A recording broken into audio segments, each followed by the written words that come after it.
If you want to understand how global power actually shifts, you must stop watching speeches, summits, and military parades. Those are performances, carefully staged, easily reversed. They are meant to be seen. The real signals move differently. They move slowly, quietly, often buried deep inside technical reports that almost no one reads. And by the time they become headlines, the decision they represent has already been made. This is one of those signals. Over the past year, something unusual has been unfolding beneath the surface of the global financial system. Not loudly, not dramatically, but with a consistency that demands attention. India, long described as a strategic partner of the United States, a pillar of the so-called rules-based order, and a beneficiary of Western capital flows, appears to have reduced its exposure to U.S. Treasury securities by tens of billions of dollars. To most observers, this sounds unremarkable. A portfolio adjustment, a routine rebalancing. Central banks buy and sell all the time. Nothing to see here. That assumption is the first mistake, because sovereign debt is not like other assets. It is not liquid in the way equities are liquid. It is not tactical in the way currencies are tactical. Sovereign debt is structural. It is heavy. It is slow. And when a major economy alters its position meaningfully, it is rarely accidental. This story is not about interest rates. It is not about yield optimization. And it is not about quarterly returns. It is about intent. At a time when geopolitical alignments are presented as stable, when partnerships are declared stronger than ever, and when diplomatic language insists on continuity, the movement of capital is telling a quieter, more uncomfortable story. India is not a minor player in the global system. It is the world's fifth largest economy, a critical node in global supply chains, and a country that has spent decades carefully balancing between competing power blocks. When India changes how it holds its reserves, it is not reacting to noise. It is responding to structure. And structure is what matters now. This topic matters today, not historically, because we are entering a phase where financial positioning is replacing rhetoric as the primary expression of sovereignty, where alignment is no longer declared but encoded, where trust is no longer spoken but measured in exposure. In this environment, U.S. Treasuries are no longer a neutral instrument. They are no longer just a risk-free asset. They are a jurisdictional commitment, a political relationship embedded in a balance sheet. And that changes everything. The media will not frame it this way. They cannot. It is easier to talk about elections, summits, and defense deals. It is easier to debate personalities than plumbing. But the plumbing is where pressure builds. And pressure does not announce itself before it fractures architecture. What we are witnessing, if the data is interpreted correctly, is not a break. It is a disengagement. Quiet, gradual, methodical. The question is not whether India sold treasuries.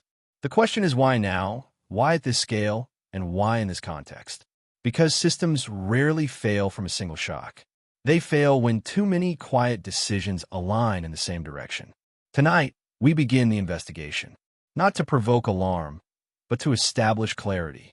Not to predict collapse, but to understand movement. The data is available. The signals are visible.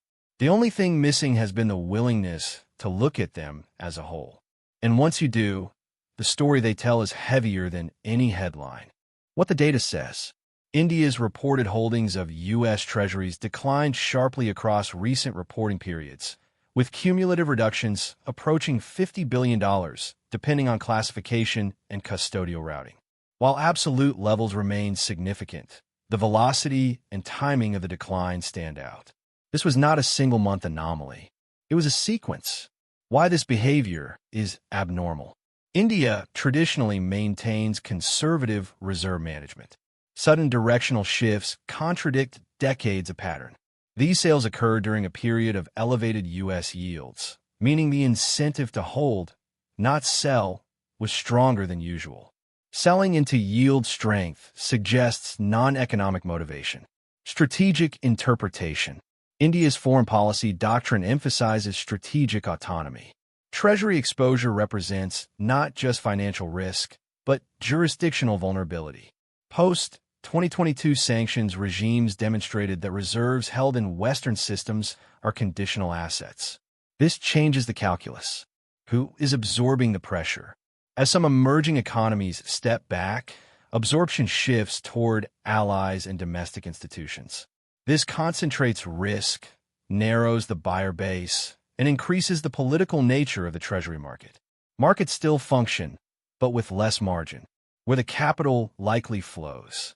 Reduced treasury exposure correlates with increased gold accumulation, diversification into non-Western trade, settlement, expanded domestic infrastructure, and strategic reserves. These are not yield-seeking moves. They are resilience-seeking moves. Who weakens, who strengthens? The seller gains optionality.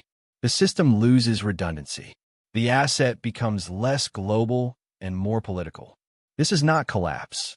It is transformation under strain. Stability has always been misunderstood. It is not a permanent condition. It is a negotiated pause between forces that have not finished moving yet.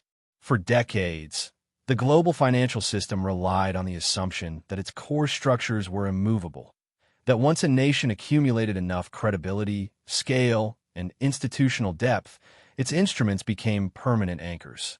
That assumption no longer holds, not because of a single decision, but because the architecture supporting it has begun to shift under load. This moment is different from past cycles because the pressure is not visible at the surface. There is no sudden panic, no cascading collapse, no dramatic rupture demanding immediate attention. Instead, what we are witnessing is a redistribution of weight, slow, deliberate, and intentionally quiet. Past financial cycles failed loudly. This one is rebalancing silently. And silence, in complex systems, is rarely a sign of health. It is often a sign that the stress has moved somewhere less observable. Underneath the familiar headlines, something fundamental has changed. The system is no longer governed primarily by growth expectations or yield optimization. It is being governed by exposure management. Actors are no longer asking how much they can earn, but how much vulnerability they can afford to carry. That shift alone changes everything. When capital begins prioritizing insulation over return, the rules that once defined safety stop working the way they used to. Traditional safe havens were designed for a world where risk was episodic and localized, a world where crises erupted, resolved, and reset. That world depended on trust in continuity, trust that rules would be honored, access would remain open, and political alignment would protect financial instruments from becoming leverage. But trust, once embedded into architecture, becomes a liability when the environment changes. What once provided protection can begin to concentrate risk instead. This is why safety can no longer be treated as a destination. It is a moving target, constantly reshaped by policy, geopolitics, and systemic stress. Instruments once considered neutral are now entangled with strategic intent. Liquidity is no longer just liquidity. It carries jurisdictional weight. Reserves are no longer passive stores of value. They are potential pressure points. And exposure, even when legally sound, is no longer politically invisible. Systems do not fail all at once. They erode. They hollow out internally while maintaining an external appearance of stability. The first phase is always quiet. Behavior changes before narratives do. Allocation patterns shift before explanations are offered. Those inside the system move first, not because they know the exact outcome, but because they recognize when the risk profile has changed permanently. Exit does not require panic, only recognition. What matters now is not any single data point, but alignment. When multiple signals begin pointing in the same direction, when timing, velocity, and scale converge, intent becomes visible. Not declared, not announced, but embedded. In such moments, official explanations tend to lag reality. They are designed to preserve continuity, not to describe transformation. This is why the most important movements are rarely accompanied by dramatic language. They don't need to be. This also reframes the idea of insiders. Insiders are not those with privileged information about an imminent event. They are those with a structural understanding of constraints. They recognize when optionality is narrowing, when pathways are closing, when decisions that were once reversible are becoming fixed. Their actions are not emotional. They are procedural.